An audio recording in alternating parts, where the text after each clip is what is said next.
Salam əziz iştirakçılar, hər birinizi xoş gördük. Bugün 11-ci dərsimizlə sizin qarşınızdayıq. Daha doğrusu 10-cu dərsimizin yarımçıq qalan hissəsini mən sizə təqdim edeyim. Çünki keçən dərs Zoom-un vaxtı bitdi deyə təlimimiz bitdi. Onun üçün artıq təlimimiz yarımçıq qaldı. Biz keçən dərs hansı cümlədə qalmışdıq? Bunda qalmışdıq ki, marka həm şəxsi inkişaf, həm də peşəkar uğurun açardı. Ondan sonraki abzasımız bundan başlayırdı ki, özünü tanımaq, güclü tərəflərinizi kəşf etmək, dəyərlərinizi müəyyənləşdirmək və bunları ardıcıl şəkildə təqdim etmək sizi fərqləndirir. Yəni ki, birinci insan özünü tanımalıdır. Yəni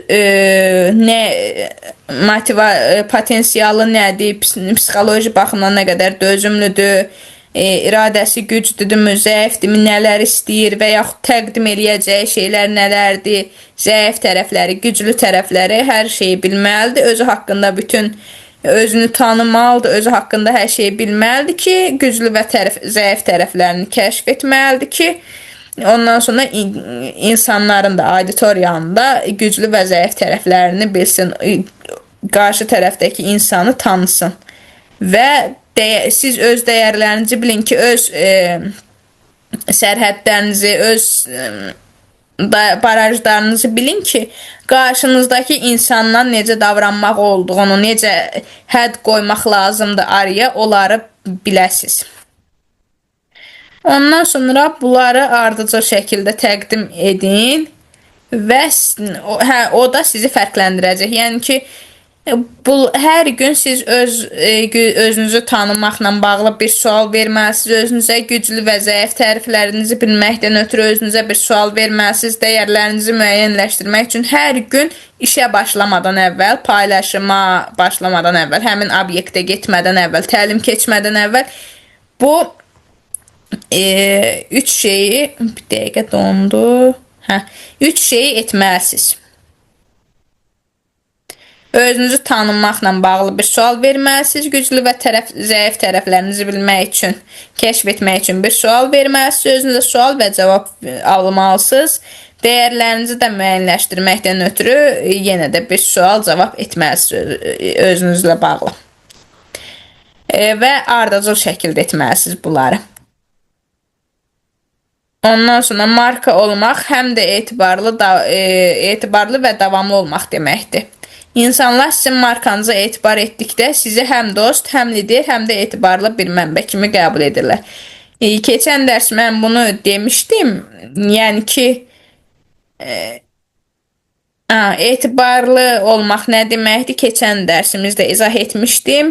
Və davamlı olmaq da etibarlılığın bir nümunəsidir. Yəni, davamlı olaraq, stabil olaraq sizi insanlar gördükdə sizin markanızı, adınızı, üzünüzü, logonuzu gördükcə artıq insanların yaddaşında həkk olunub qalır ki, bu markanın üzü budur, bu markanın logosu budur, bunun paylaşımları budur, bunun etdiyi işlər bulardır və s.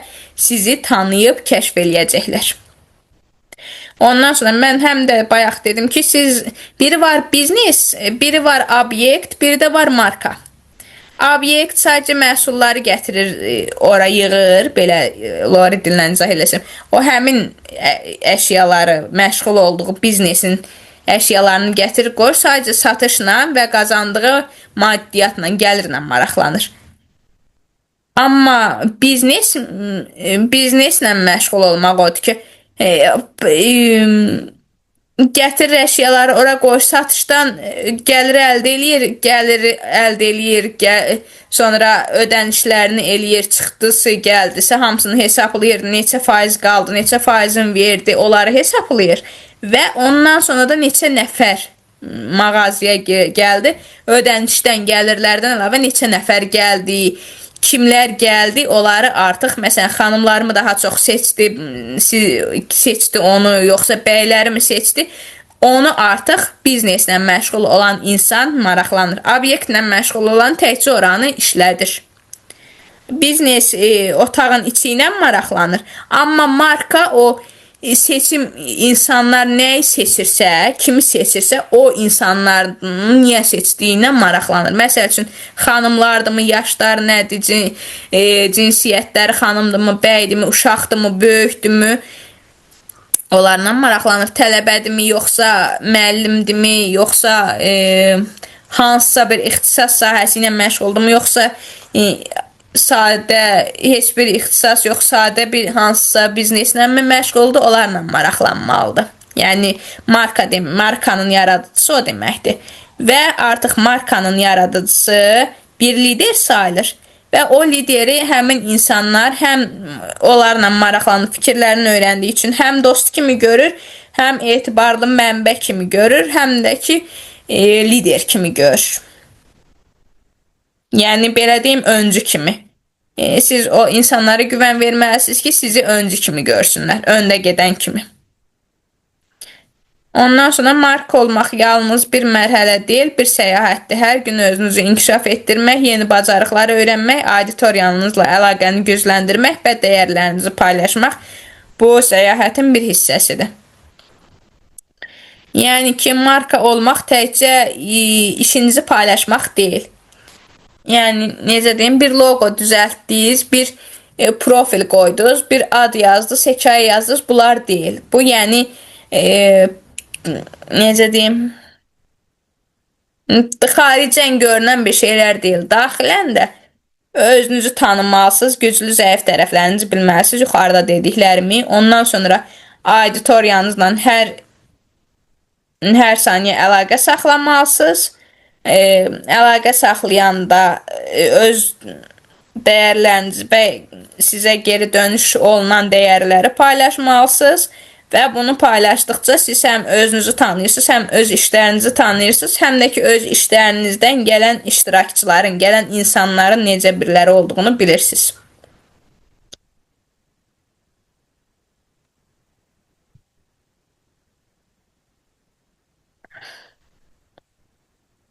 Dəqiqə qarışdı bu.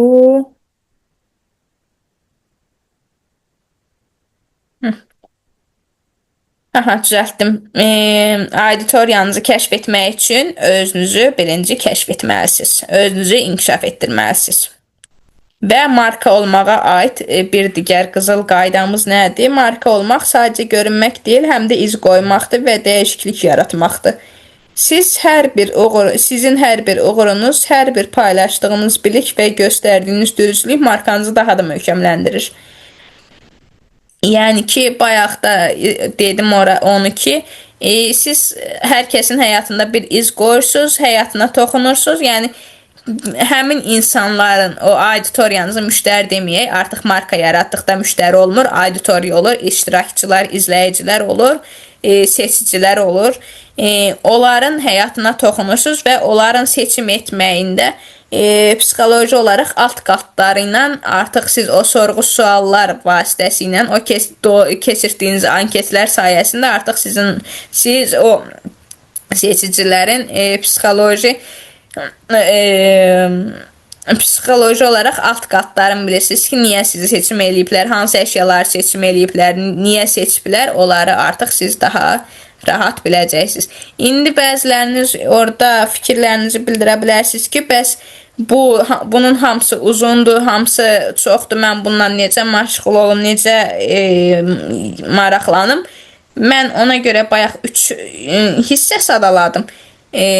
Obyekt sahibi, biznes sahibi və marka sahibi. Siz təkcə bir obyekt sahibi ola bilərsiniz, insanlar sizin adınızı bilməyəcəklər.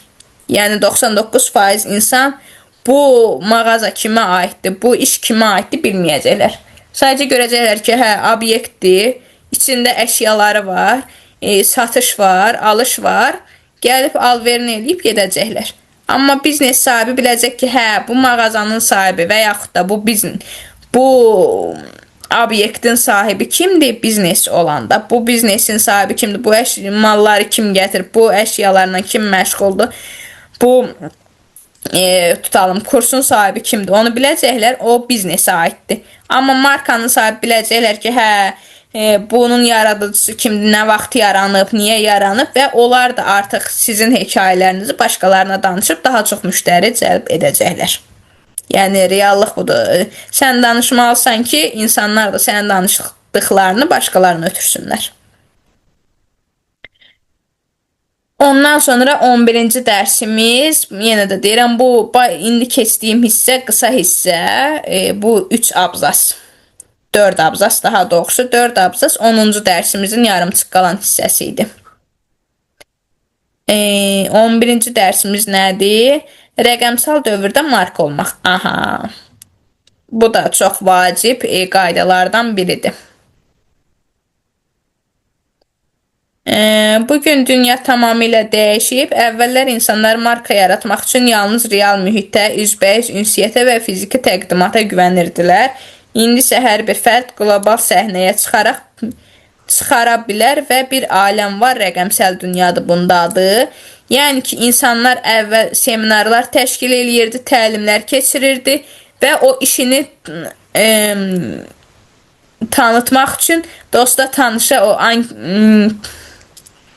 plakat yox, broşürün Azərbaycancası buklet deyə olmalıdır. Bukletlər, yəni vərəqlərdə yazılar, bukletlər verirdilər. Elanlar hazırlayırdılar. Onları ya bir yerlərə yapışdırırdılar, ya insanlara üzbəüz təqdim eləyirdilər. Anket kimi sorğu-sual edirdilər və yaxud da mağazalarının üstünə, obyektlərinin üstünə yazıb yapışdırırdılar. Amma indi artıq tamamilə fərqlidir və o ən çox da 2020-dən bəri, süni intellekt yaranandan bəri koronavirusdan sonra karantin olduğu üçün, yəni pandemiyaya görə karantin olduğu üçün artıq ondan sonra süni intellekt yaranıb və bir çox təqdimatlar süni intellektlə olur və bunların hamısı rəqəmsal dünya deməkdir və işiniz nə qədər keyfiyyətli olarsa, nə qədər necə deyim, tutarlı olarsınızsa, güvənilir olarsınızsa, daha çox qloballaşa bilərsiniz. O sosial şəbəkələrdə paylaşanda qlobala çıxmaq var. O qlobala çıxmaq bu həmin qlobal səhnəyə çıxmaqdır. Yəni biri var, akımlarla bir nəfərin etdiyini davam elətdirib adi sıradan video ilə, mahnı ilə çıxmaq. Biri də var ki, öz əməyinizlə sıfırdan tamamilə fərqli bir şey yaradaraq qloballaşmaq. Yəni biri var, məsəl üçün Nuray Rəhimlini, biri var hansısa bir mahnıya, videoya, akıma görə tanıyırlar. Bir də var ki, Ener Akademinin yaradıcısı olaraq tanıyırlar. Bir də var marka ol təliminin təlimçisi kimi tanıyırlar. Biri də var psixoloq kimi tanınmaq. Yəni ki, siz özünüz seçim edin ki, hansı ilə dünyaya çıxmaq istəyirsiniz, qloballaşmaq istəyirsiniz. Yəni hansı yöndə tanınıb, hansı adı almaq istəyirsiniz.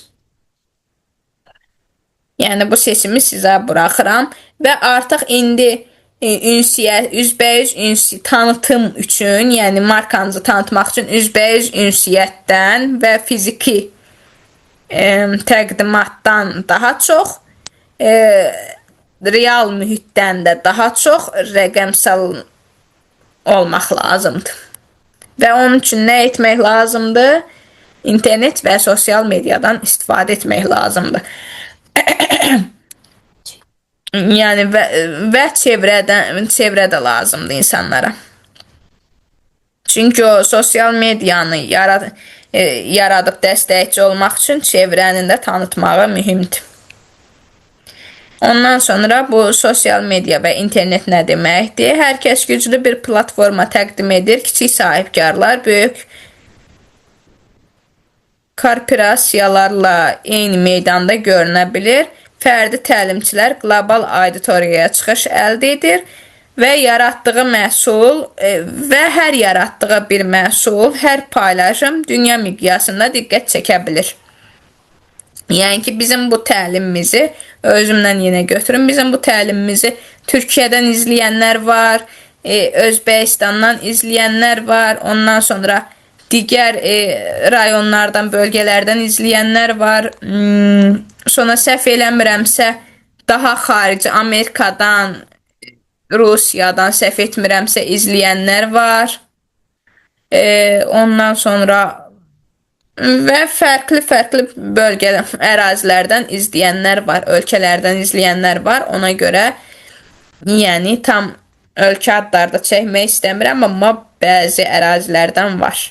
Yəni siz də sosial media ilə şərt deyil ki, sırf YouTube-la məşğul olasınız. Instagramda, TikTokda nə idi olursunuz olun, davamlı və tutarlı olun.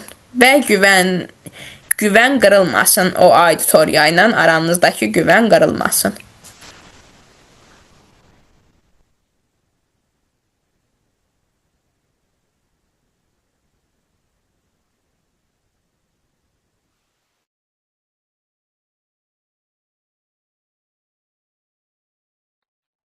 Aha. Yəni ki, siz də nə ilə tanınmaq istəyirsinizsə, burada hər bir şeydən yazmışam, qeyd etmişəm, hər bir sahə üzrə. Siz hansı sahə üzrə tanınmaq istəyirsinizsə, sosial medianızı o sahə üzrə inkişaf etdirə bilərsiniz.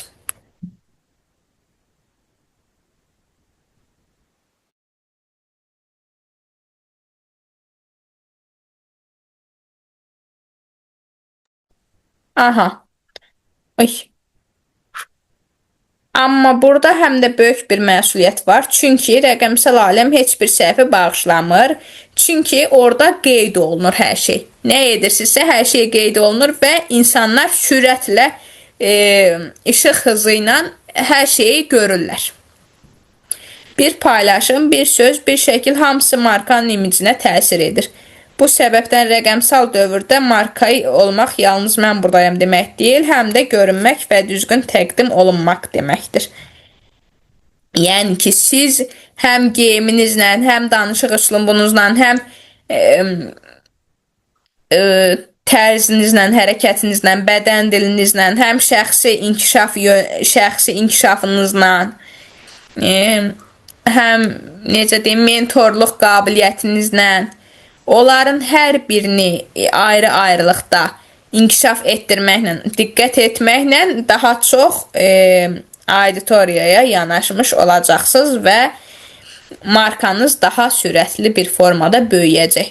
Və ən önəmlisi məsuliyyətli olmaqdır. Çünki məsuliyyətli olmayan insan davamlı olmur, davamsızlıq yaradır və o davamsızlıqdan da insanların güvəni qırılır. Bəli.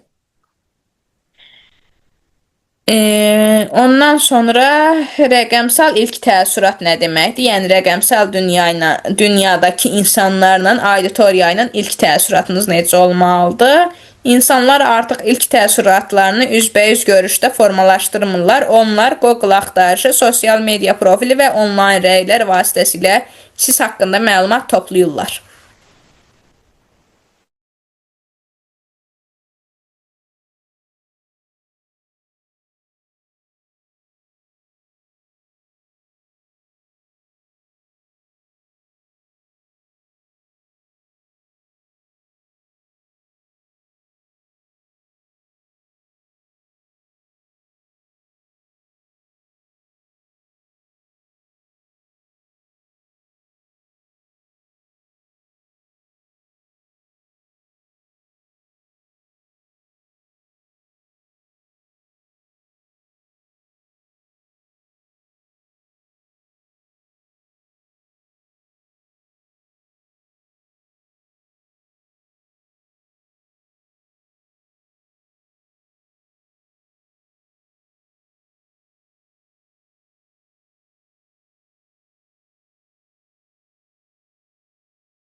Aha, dəqiqə. Aha. Ümid eləyirəm ki, görünür. Aha, görünür. Dəqiqə. Hı. Ondan sonra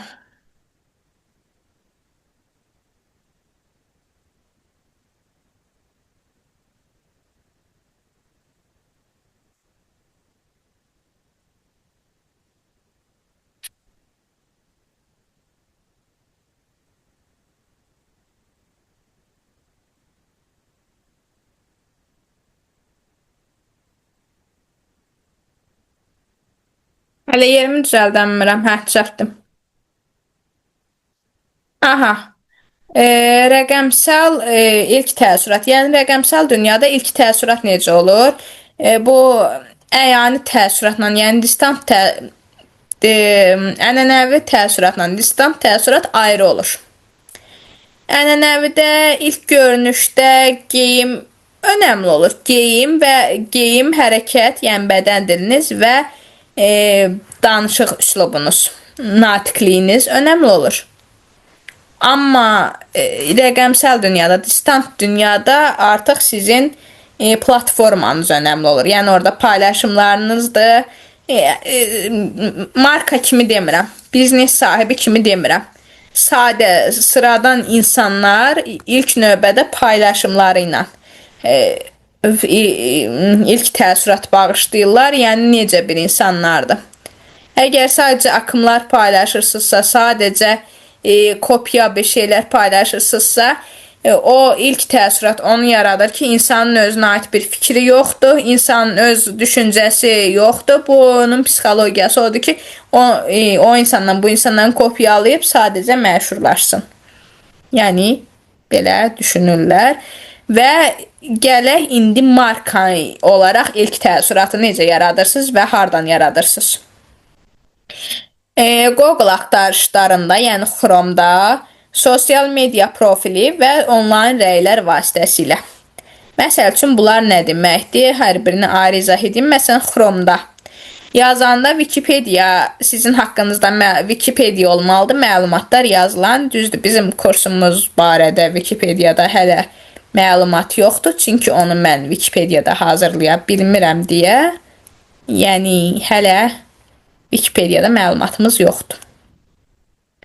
Bizim platformamız, kursumuz hələ ki yalnız WhatsApp, YouTube və Instagram üzərindəndir deyə Chrome-da o qədər də çox, necə deyim, çox məşğul olmuram, belə deyim. Çox fikir ayırmıram. Amma siz əgər Wikipedia yaza bilirsinizsə və yaxud tanışınız biri varsa, Wikipedia sizin haqqınızda hazırlaya biləcək. Bu sizin üçün 10 xal deməkdir. Wikipediyanız olmalıdır və orada sizin nömrəniz olmalıdır. Nömrəniz, e-mailiniz, ona bəziləri mail deyir, bəziləri e-mail deyir. Yəni siz hansını seçərsinizsə, mail.ru da ola bilir, com da ola bilir, az da ola bilir. Yəni hansı cür mail şəbəkəsi yaratmaq istəyirsinizsə, onu altda yazmalısınız, mütləq qeyd etməlisiniz və o markanın, o yaradacağınız e-mail markanızın adı ilə olmalıdır. Yəni markanızın adı o e-maildə olmalıdır və sizin ya adınız ya adınızın baş hərfləri mütləq orada olmalıdır. Yəni bu markanın e-maili budur və yaradıcısı da budur. Yəni birbaşa bunun ünvanına gedəcək. Yox, əgər siz öz e-mailinizi qoymursunuzsa, yəni həmin markanın e-mailinə baxan başqa biridirsə, onun ad soyadının hərfləri olmalıdır. Yəni mütləq bilinsin ki, bu insan kimə yazır. Bu e-maildə oturan insan kimdir? Yəni onun üçün İlk Wikipediyanız olmalıdır. Wikipediyanız Chrome-da yazıb axtarılanda Wikipedia çıxır. Wikipediada sizin haqqınızda məlumat olmalıdır. Hər şeyi, xırda, hər bir şeyi qeyd etməlisiniz. Hərf bilməyən uşağa zaman zərflərini öyrətmək olmadığı kimi sizi tanımayan bir insana da məhsul satmaq olmur. Yəni ilk öncə siz özünüzü tanımalısınız və onun üçün hərf bilməyən uşağa hərfdən başlayıb izah etməlisiniz, öyrətməlisiniz. Ondan sonra deyəlim siz də mənim kimi Chrome-da qeyd oluna bilmirsiniz, Wikipedia aça bilmirsiniz. Keçək o bir mərtəbə aşağıya. Sosial media profili, YouTube, Instagram, TikTok, Face və s. o birilərdən mən yoxam deyə bilmirəm. Face-də də yoxam, amma yenə də onda nümunə çəkim, istifadə edənlər çoxdur. Ora daha çox üstünlük verməlisiniz. Profiliniz, logonuz, sonra adınız, hekayəniz, marka hekayəniz birinci gəlməlidir, sonra şəxs hekayəniz gəlməlidir, sonra markanızın sloqanı, cümləsi olmalıdır, yəni şüarı olmalıdır ki, nəyi təbliğ edirsiniz və sizin auditoriyanızın hansı insanlar olduğu orada qeyd etməlisiniz, hansı insanlar olduğu.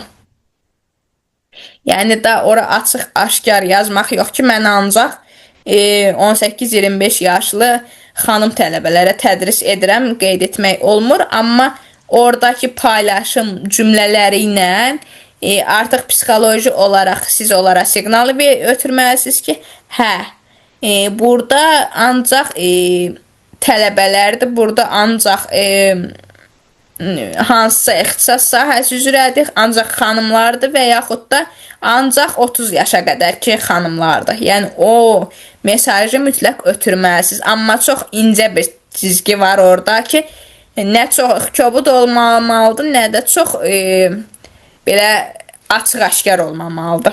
Yəni siz o ortanı tutturmalısınız. Aha, burada məsəl də yazmışam.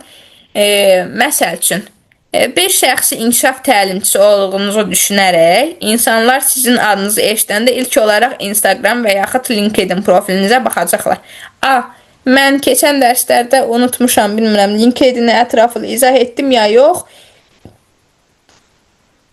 LinkedIn platformasında soruşmuşdular keçən dəfə məndən. LinkedIn platforması odur ki, daha çox iş axtaranlar və işçi axtaranlar ora müraciət eləyir. Yəni, siz haradasa işləmək istəyirsinizsə, LinkedIn platforması ən uyğun platformalardan biridir. Amma yox, təkcə siz markanızı tanıtmaq istəyirsinizsə, o qədər, yəni, açıq belə deyim, LinkedIn-də sadəcə sırf işləyib gəlir əldə etmək istəyənlərdir. Yəni, o artıq 30 yaş üzəri olacağı üçün daha çox seçim odur. Ən azı tələbə, məktəb, universiteti bitirib tələbə olmayanlar, tələbəlik həyatını bitirənlərdir. Onlar yəni ki, tədrisdən daha çox işləyib, maaşla işləyib ödəniş qazanacaq insanlardır. Yəni, LinkedIn-i seçərkən buna diqqət edin.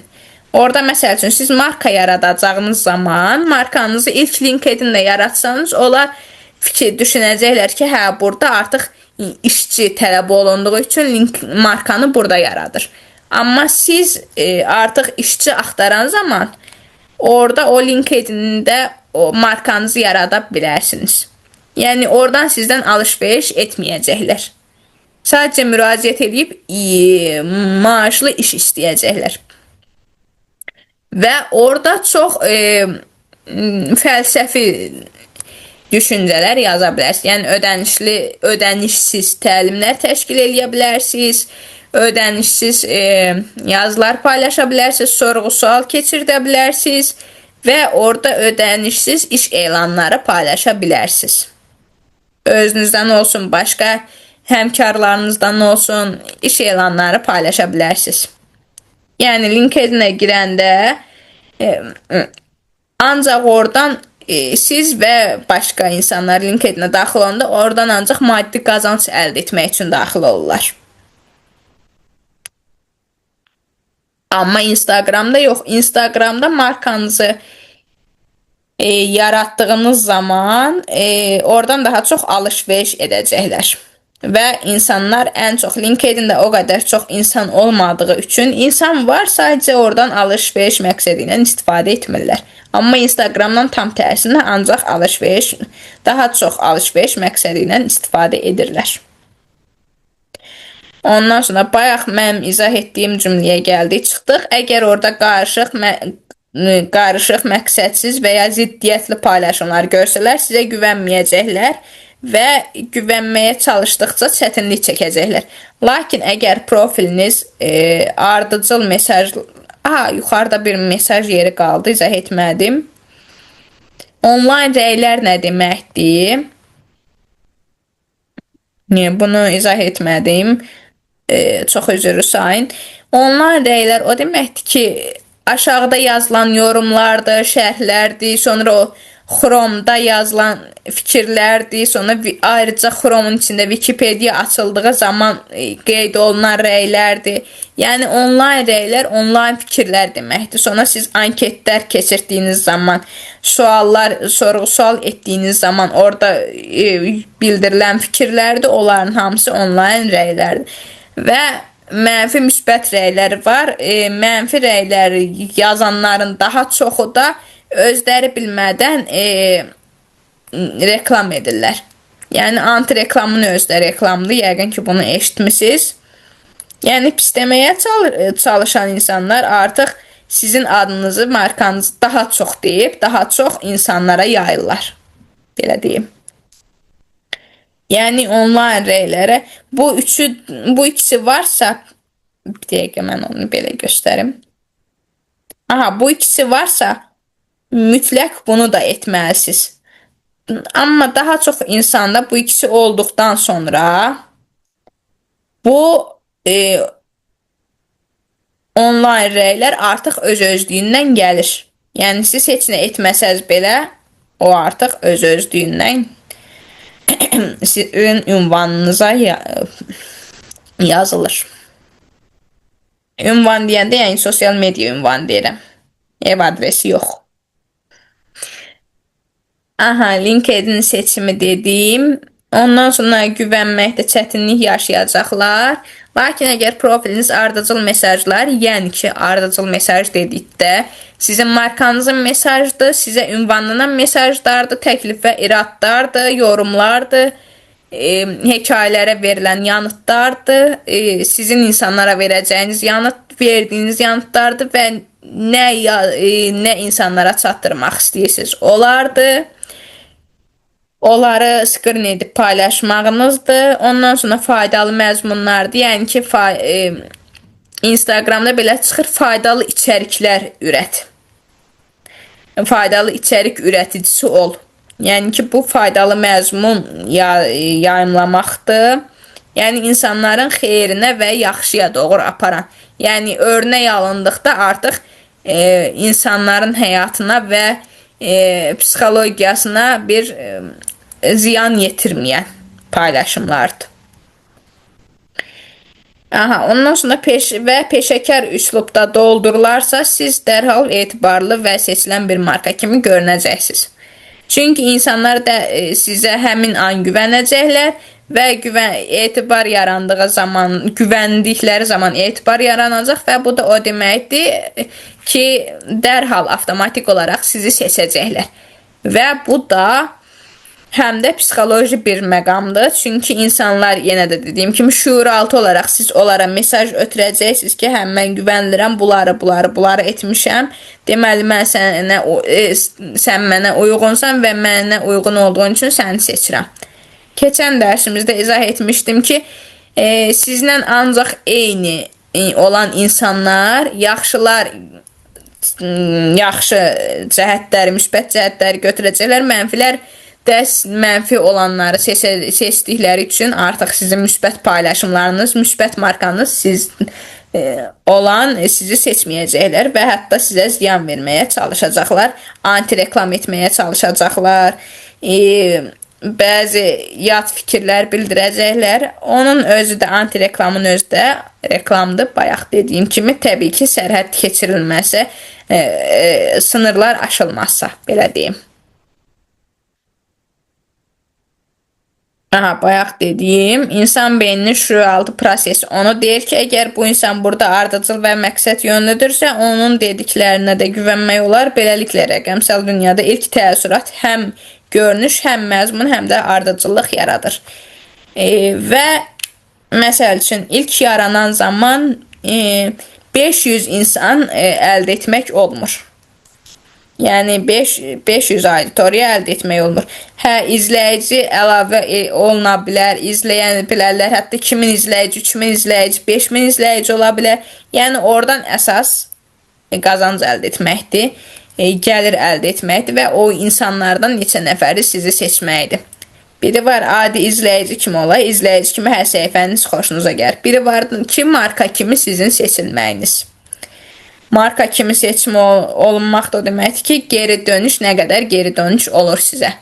Sizin paylaşımlarınızın altına nə qədər rəy yazırlar, fikir bildirirlər, sizin direktinizə nə qədər yazırlar, nömrənizə kimlər yazır, nə qədər yazır, nə yazır. Onların hamısı şuuraltı sizin şuuraltı olaraq verdiyiniz mesajların göstəricisi olacaq. Ondan sonra sosial media və strategiya. İlk əvvəl mən onu izah edim ki, sosial medianın dərinlikləri var və o dərinlikləri bilməyən insan markanı davam etdirə bilməz. Marka üçün Instagramın, belə deyim, Instagramın dərinliklərini bilməlidir. Ondan sonra rəqəmsal dövrdə marka olmaq üçün hansı sosial medialar seçilməlidir? Onları da qeyd etmişəm, indi deyəcəm. Sosial media rəqəmsal dövrdə marka olmaq üçün sosial media artıq seçim deyə zərurətdir, yəni vaciblikdir, mütləqdir. Onlar olmazsa artıq siz marka ola bilməzsiniz. Yəni əyani olaraq gəlib obyektinizə baxacaqlar, gəlib alış-veriş edəcəklər, amma marka kimi olmayacaqsınız, obyekt sahibi kimi olacaqsınız. Və onun üçün hansı saytlar, hansı sosial medialar seçim olunur? Instagram, TikTok, Facebook, LinkedIn və hətta YouTube. Düz doğrudur. Mən yenə də deyirəm, Facebooku istifadə etmədiyim üçün və LinkedIn-də də sadəcə insan resursları üzrə kursu bitirdiyim üçün mənə vacib idi və mən ora insan resursları kursunu daha da təkmilləşdirmək üçün qoşuldum və insanlar da orada bədən dili üçün ora qoşuldum.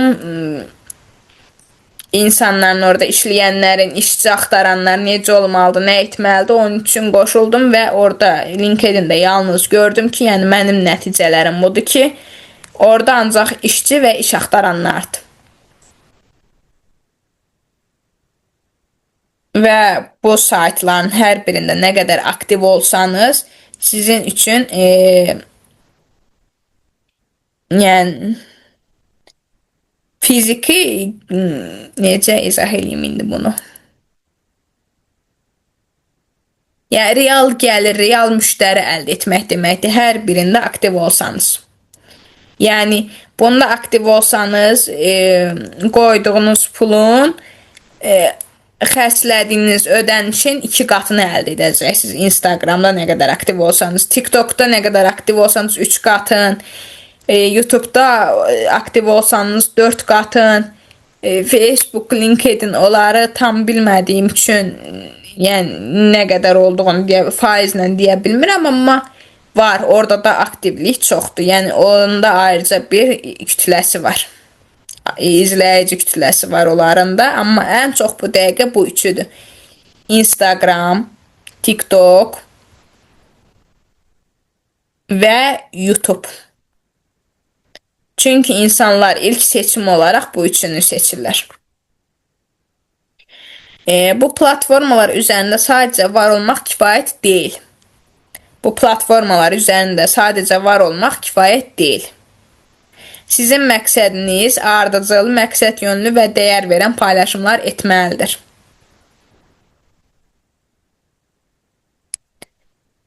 Yəni burada nəsə səhvlik. Yəni ki, belə izah edeyim sizə, cümlədə orada qarışıqlıq var idi. Mən özüm də biraz çaşdım. Yəni ki, məqsədiniz olmalıdır, ardıcıl paylaşımlar eləməlisiniz, məqsəd yönlü paylaşımlar eləməlisiniz. Yəni o düşüncənizlə paylaşdığınız paylaşımlar bir-birinə uyğun olmalıdır. Əgər onlar uyğun olmazsa, bir-birini təkzib eləyərsə və yaxud əlaqəsiz olarsa, artıq insanlarda güvən qırıqlığı yaranacaq. Və insanların dəyər verəcəyi paylaşımlar olmalıdır. Yenə də deyirəm, keçən dərsimizdə Təminə xanımla müzakirə etmişdik ki, mən özümə məsləhət bilmədiyim şeyi, özüm güvənmədiyim bir işi başqalarına da məsləhət etmirəm. Özüm seçməyəcəyim bir şeyi başqalarına da seçim elətdirmirəm. Yəni siz də səhifənizdə, sosial mediyanızda onu etməlisiniz, ona fikir verməlisiniz. Məsələn, onun üçün nələr etməlisiniz? Praktiki olaraq mən burada qeyd etmişəm. İlk nəyə diqqət etməlisiniz? Profilinizi səliqəyə salmalısınız. Məsəl üçün, peşəkar şəkil, ardıcıl bio və eyni üslubda rənglər. Yəni, mənim, belə deyim, bir çox marka yaratmağa kömək etmişəm. İstəyir kurs keçdiyim, təlim keçdiyim tələbələr olsun, istəyir yaxınlar olsun, qohumlar olsun. Yəni, onlara təmənnasız köməklər etmişəm. Və kömək etməyə də hazıram bundan sonra.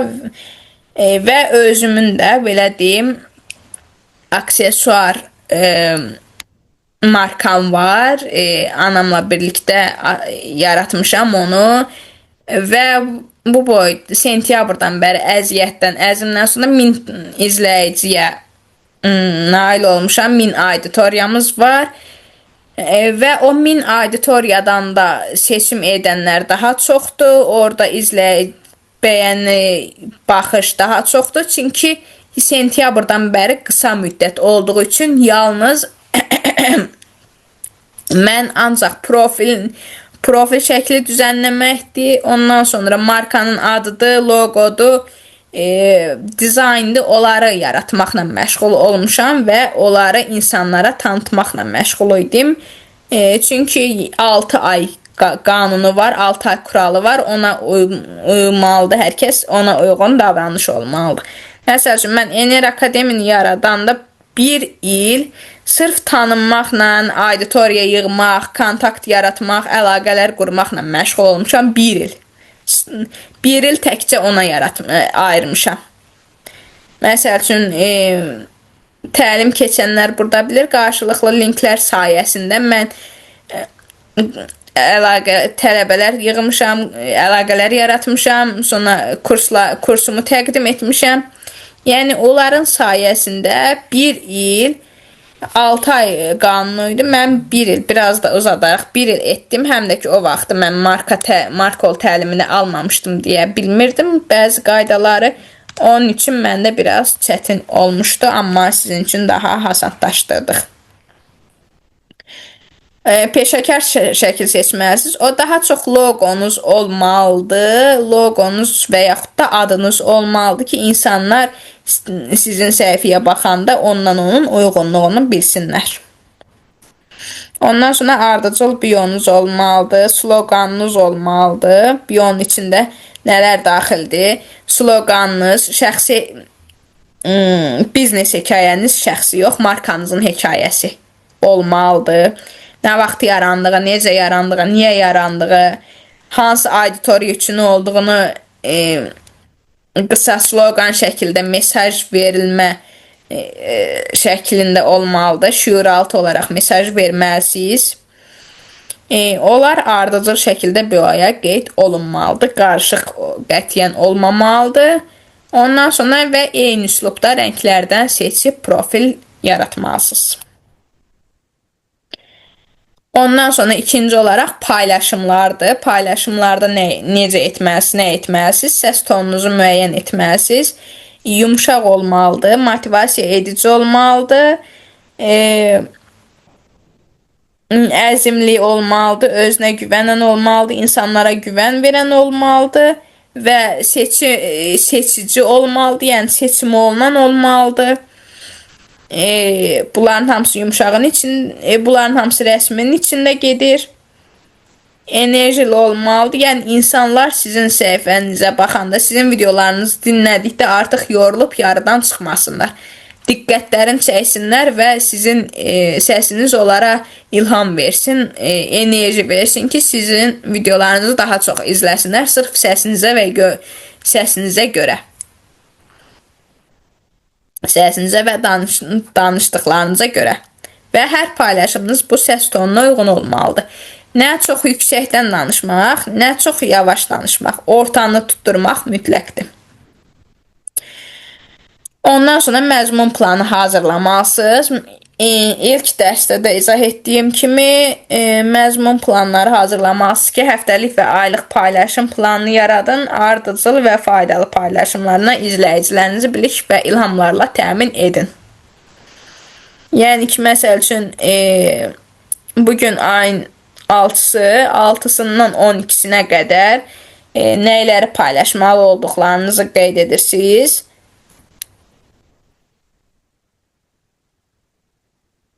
Yəni ki,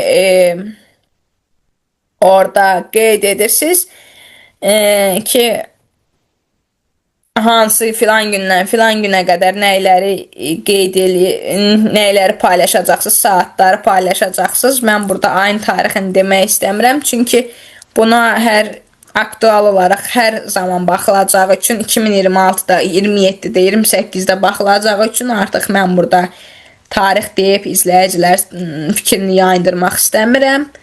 Onun üçün həftəlik və aylıq planlar hazırlamalısınız. Paylaşım planları. Məsəl üçün, saat ilk işiniz 8-də mi başlayır, 9-da mı, 10-da mı, onu qeyd etməlisiniz. Ondan sonra hər 2 saatdan bir paylaşım etməlisiniz ki, daha tutarlı olsun əvvəl.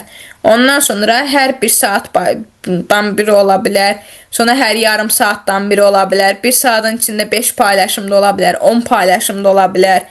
5 dəqiqənin içində 20 paylaşım da ola bilər. Yəni geri dönüş necə olarsa, necə geri dönüş alarsınızsa, o artıq sizin izləyicilərinizlə, yəni auditoriyanızla sizin aranızdadır. Ondan sonra mütləq ardıcıl və faydalı paylaşımlar olmalıdır. Yəni ki, insanlara bilik və ilham verilməlidir ki, yəni bu səhifəyə, bu markanın platformasına daxil olanda mən nə əldə edəcəm? Mənim buradan qazancım nə olacaq? Yəni, onları insanlar bilməlidir. Və.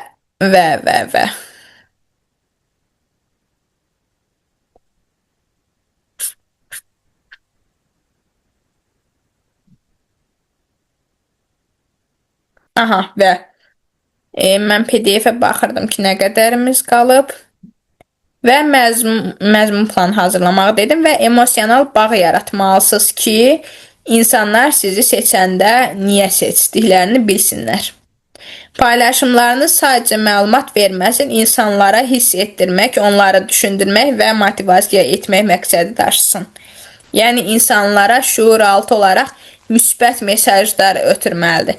Yəni, bir insan, məsəl üçün, günün yorğunluğundan gərgin, stresli ola bilər və sizin səhifənizə girəndə daha çox hisslənməsin, daha çox gərginləşməsin deyə siz səs tonunuza fikir verməlisiniz, siz paylaşımlarınıza fikir verməlisiniz, mövzunuza fikir verməlisiniz. Məsəl üçün, hər gün axşam saatlarında, axşam məsəl üçün 8-dən 00-a qədər və çalışın 00-dan o tərəfə paylaşım etməyin. Çünki insanların bir çoxunun, daha doğrusu 99% insanın telefonu səslidə olur. Gecə 2-də, 3-də, 4-də dınq-dınq mesaj gəlib onları yuxusundan, yarı yuxusundan oyatmasın. Çalışın 8-dən o tərəfə gündüz saat 8-dən axşam saat 00-a qədər paylaşımlarınızı edin. Çünki artıq o saatdan sonra bir çox insan oyaq olmur, yatır və yatdığı üçün də artıq səsləri onlara əsəf verə bilər.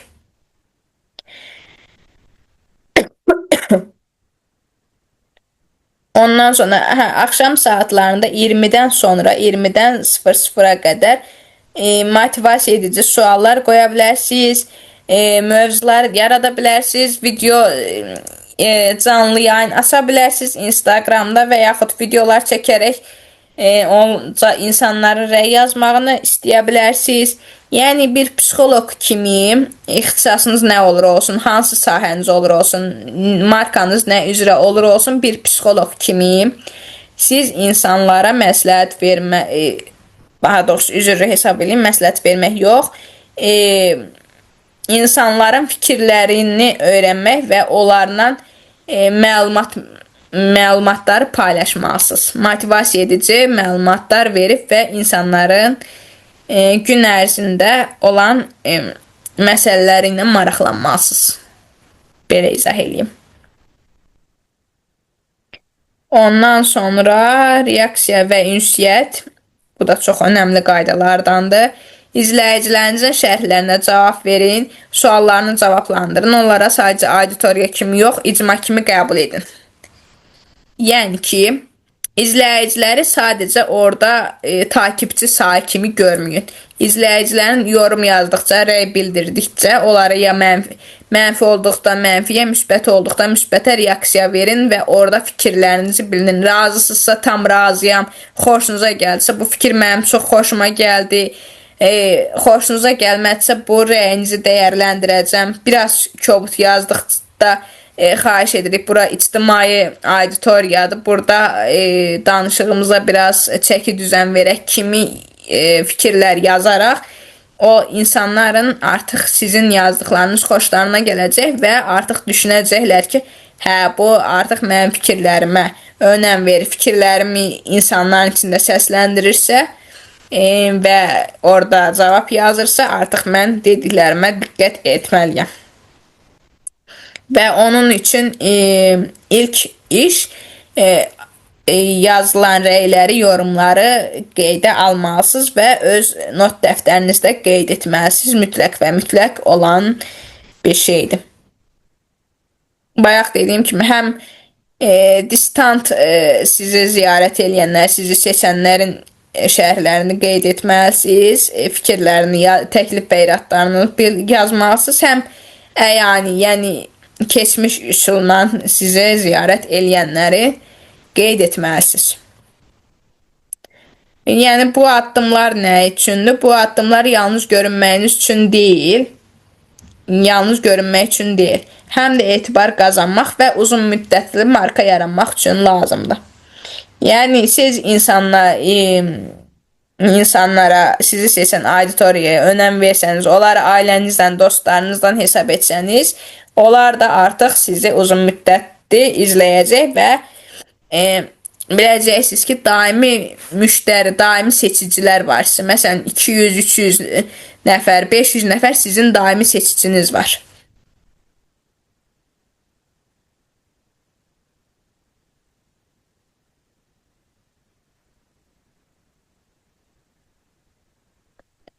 Aha.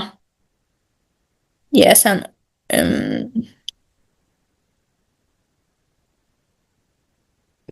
C dəqiqə üzrü hesab edin, əlimdəydi deyəsən. Qarışdı.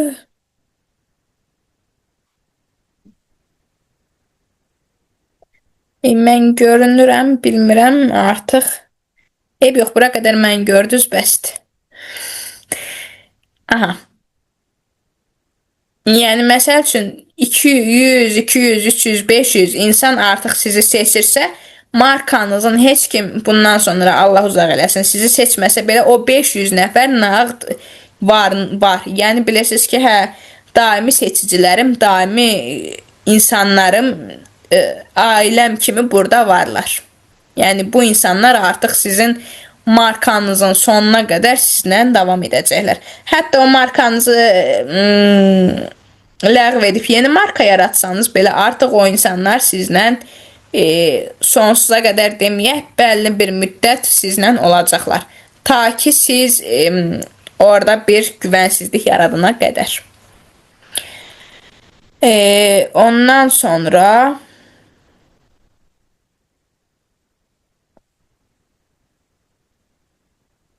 emosional təcrübənin önəmi nədir? Emosional təcrübənin önəmi o deməkdir ki, marka yaratmaq yalnız vizual elementlərdən ibarət deyil, əsl güc insanların hisslərinə toxunmaqdan gəlir.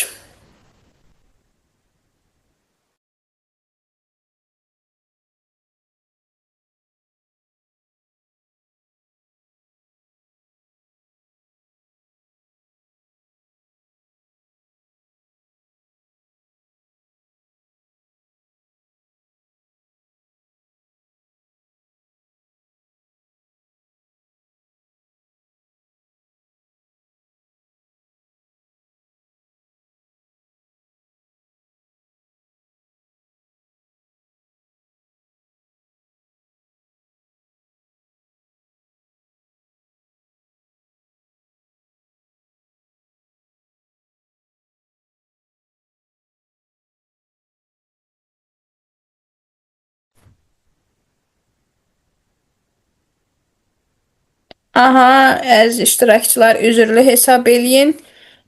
Arada dayandırmalı oldum. Təbii ki, bu YouTube qeydlərində buranı kəsəcəm.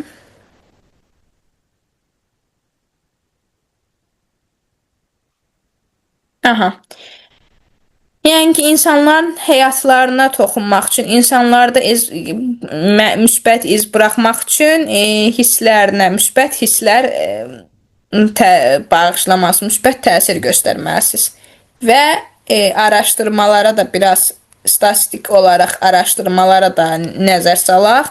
Araşdırmalar göstərir ki, insanların satın alma qərarlarının 70-90% emosional əsaslarla formalaşır. Yəni, bu da o deməkdir ki, məhsul və ya xidmətin texniki xüsusiyyətləri ikinci planda qalır. Əsas məsələ insanların ona qarşı hiss etdiyi təcrübədir. Yəni, insanlar sizi, markanızdan çox sizi, yəni markanın sahibin və markanı tanıdan insanın o insana görə seçim edirlər. Yəni ki, məsəl üçün, siz reklamçı birini dəvət edirsiniz və sizin əşyalarınızı reklam eləyir, sizin markanızı reklam eləyir və o insanın da artıq ya səs tonu, ya görünüşü, ya geyim üslubu və yaxud da bədən dili tərzi o insanların, auditoriyanızın xoşuna gəlmirsə, birdən-birə azalmağa doğru gedəcək və avtomatik olaraq sizə məlumat satacaq. Yəni, siz artıq biləcəksiniz ki, məntiqi olaraq düşünəcəksiniz ki, və ondan sonra qərar verəcəksiniz ki, artıq bu nəydən sonra baş verdi və niyə görə bu düşüşə getdi və artıq onu bildikdən sonra o həmin səbəbi ortadan götürüb işdən azad edəcəksiniz. Ya da o insanların, onu deməyi unutdum, o həmin insanla, o reklamçı ilə, reklam edənlə, SMM-lə o sizin auditoriyanızın enerjisi tutmaya bilər. Və yaxud da sizlə onun enerjisi tutmaya bilər. Məsəl üçün, bəzi iş yerlərində var, eşitmişəm mən bunu ki, müdür və yaxud da işçi müdürlə, müdür işçi ilə deyir ki, mən onu görməyim, işi yaxşıdır, mən onu görməyim, ondan uzaq olum, eybi yox, işləsin də, işi yaxşıdır, aktivdir, məsuliyyətlidir, amma işləsin. Amma siz bilmirsiniz ki, sizin əgər marka sahibi olaraq sizlə enerjisi tutmursa, o sizin markanızın izləyiciləri ilə də, auditoriyası ilə də onun enerjisi tutmayacaq. Yəni, o artıq sizdə, necə deyim, bir effektiv olmayacaq. Yəni, istədiyiniz nəticəni almayacaqsınız. Ona görə çox diqqətli fikir verin.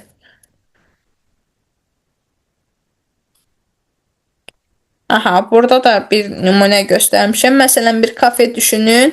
Logosu və dizaynı möhtəşəm ola bilər. Amma xidmət pisdirsə və müştəri orada xoş o anlar yaşamırsa, o restoranda və yaxud da kafedə insanların yaddaşında sadəcə bir kafe olaraq qalacaq. Amma eyni kafe müştərilərinə isti, gülüş, səmimi ünsiyyət və rahat atmosfer təqdim edirsə, onlar təkcə xidmət üçün yox, təcrübə üçün də seçiləcəklər. Yəni, bunu belə izah edim, Lore dilindən desək, siz mükəmməl bir ad seçə bilərsiniz, mükəmməl obyektinizin dizaynı ola bilər, geniş ola bilər, rahat şəhərin mərkəzi ola bilər, hər şey görünə bilər, hər yer ola bilər, amma xidmət pisdirsə və orada işləyənlərin, əməkdaşların davranışı, xidməti, danışığı, etiki, geyim tərzi, şəxsi şəxsi intellektləri belə deyim, o insanlarla tutmursa, o insanlara kobud seçicilərə, müştərilərə kobud davranırsa, artıq o müştərilər ikinci dəfə oranı seçməyəcəklər. Yəni nə etsəz də oranı seçməyəcəklər. Çünki artıq oradan bir kobudluq, bir özlərinə uyğun olmayan hərəkətlərlə qarşılaşmış olacaqlar. Və oranı artıq reklamdan daha çox, reklam bir tərəfə anti-reklam etməyə başlayacaqlar ki, onu soruşanda ki, filan yer nətər idi, ora getmişsən, sosial mediada post paylaşmışsan, günümüzün aktual mövzularındandır. Sosial mediada post paylaşmışsan, video qoymuşsan, nətərdir, necədir, nə tərzdədir, tərzi necədir. O artıq həmin sizin müştəriniz də ona qarşılığında deyəcək ki, getdim, heç məmnun qalmadım, xidmət çox pis idi, yeməklər dadsız idi və yaxud nə problemlə qarşılaşacaqlarsa onu deyəcəklər. Yəni ki, sizin üçün mənfi referans vermiş olacaqlar. Ondan sonra praktiki tapşırıq, öz markanızın insanlarda oyandırmaq istədiyi emosiyanı yazın. Yəni orada plan tutarkən, qeyd dəftəri tutarkən not dəftərinizdə yazın. Sevinç, güvən, həyəcan, sakitlik, yaradıcılıq və s. Nə insanlara ötürmək istəyirsinizsə o mesajı orada qeyd edin. Ondan sonra hər təqdimat, məzmun və ya məhsul hazırlayanda özünüzə sual verin. Bu addımı seçdiyim emosiyanı oyadır. Bu addım seçdiyim emosiyanı oyadır. Yəni ki, məsəl üçün bu emosiyalardan hər gün bir post paylaşanda, məsələn, sevinç birinci gün paylaşacağınız ilk paylaşım sevinç olacaq. Ondan sonraki paylaşım güvən olacaq. Ondan sonraki həyəcan, ondan sonraki sakitlik, ondan sonraki yaradıcılıq. Və onu biraz daha çox artırıb qeyd edə bilərsiniz. Burada zoomumuzun limitli olduğu üçün, vaxtı, linkimizin limiti az olduğu üçün mən onu uzun şəkildə yaza bilmədim. Amma siz bir çox əlavələr edə bilərsiniz. Yəni, məsəl üçün, şəxsi inkişaf yönümdə ola bilər, diksiya, natiqlik üzrə ola bilər. Yəni ki, insanların danışıq tərzinə uyğun ola bilər, bədən dilinə uyğun ola bilər, etik ola bilər. Yəni, orada yenə də deyirəm, hər şeyi qeyd edə bilərsiniz. Yəni, siz yenə də deyirəm, nə əldə etmək istəyirsinizsə, insanlara o mesajı ötürməlisiniz. Ondan sonra hər təqdimat məzmununu seçin və onlara uyğun paylaşım olmalıdır. Yəni, nə paylaşım edəcəksinizsə, nə mövzu danışacaqsınızsa, nə alım-satım edəcəksinizsə və nə işlə məşğul olacaqsınızsa, o seçdiyiniz tərz etdiyiniz paylaşımdan uyğun olmalıdır. Yəni ki, bir-birini tamamlamalıdırlar. Və o tamamlamırsa bir-birini, artıq, necə deyim, insanlarda bir güvənsizlik yaradır və bir markanızın düşüşünə səbəb olacaq. Və biz bugün artıq 11-ci dərsimizi bitirdik. İnşallah növbəti dərsimiz 12-ci dərs olacaq və 12-ci dərs sizlərlə görüşmək ümidi ilə və izləmədiyiniz dərsləri izləməyə davam eləyin. İzlənməyə keçid edin və səhifəmizi, kanalımızı izləməyə davam edin ki, yeni təlimlərimiz və təlimimizin davamı olacaq. Sağ olun.